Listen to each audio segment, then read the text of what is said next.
I'm concerned you have to think about it. Give me a moment, would you, friend? I've never been on trial for my thoughts before. Who do you turn to when you need rapid-fire, witty dialogue from egotistical characters who are navigating interpersonal conflicts and ethical standards behind the scenes of legal proceedings, the White House, or numerous fictional TV shows? Do I know you? You know my work. Walk with me. I'm Aaron Sorkin. The West Wing, Few Good Men, The Social Network. Studio 60? Shut up. Get ready for a lot of words because we're about to dive into the trademarks of award-winning writer, producer, and director Aaron Sorkin.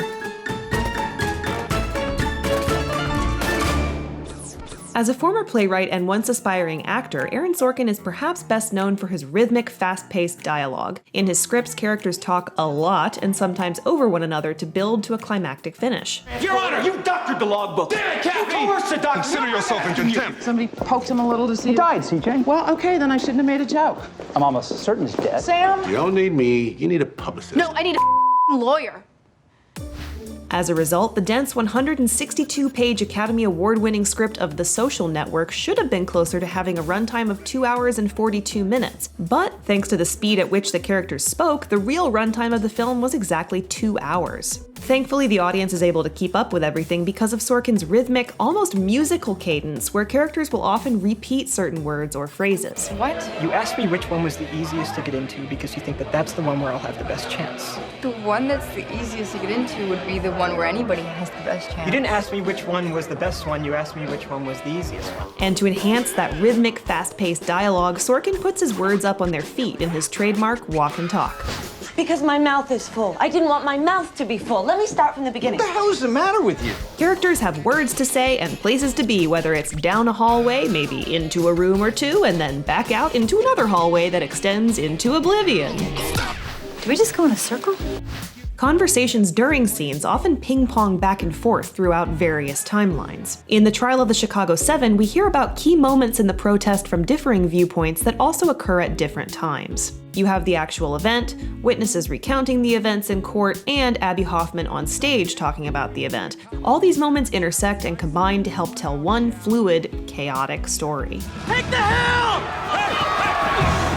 The main characters in a Sorkin project don't think they know everything. They know everything, and everyone else needs to know that they know everything. There is absolutely no evidence to support the statement that we're the greatest country in the world. These flawed, somewhat egotistical characters tend to be disruptors of society who are putting their own reputation on the line for something they know to be right. In some cases, it can be a new computer, or a new system of baseball scouting, or upholding one's patriotic duty at any cost.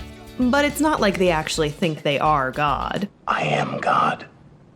In the end, you might not always approve of their forceful nature, but it always makes for a compelling, three-dimensional character who will make it bluntly clear what they want and what they're willing to do to get it.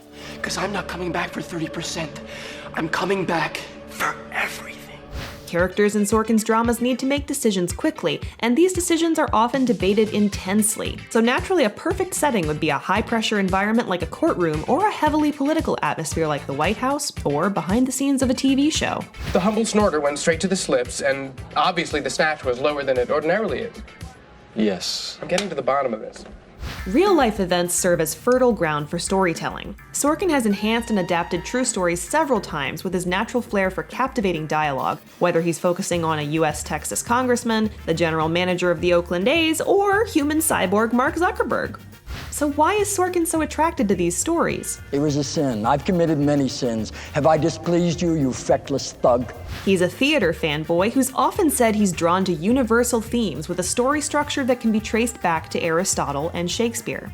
Regardless of their modern settings, his scripts touch on things like loyalty and betrayal, friendship and jealousy, and almost always involve king-like characters facing a decision that could lead to their downfall. And if you want to talk about character, Bob, you better come at me with more than a burning flag and a membership card. After his success stepping into the director's chair with films like Molly's Game and the award-winning The Trial of the Chicago 7, people are looking forward to how he might incorporate all his trademarks into the adaptation of the lives of Lucille Ball and Desi Arnaz in Being the Ricardos. This could only happen to Lucy. Unfortunately, we're no wordsmiths like Aaron Sorkin, and we'll admit, we've struggled to find the appropriate words to encapsulate his magnificent career thus far for the conclusion of this video. You want me to speak?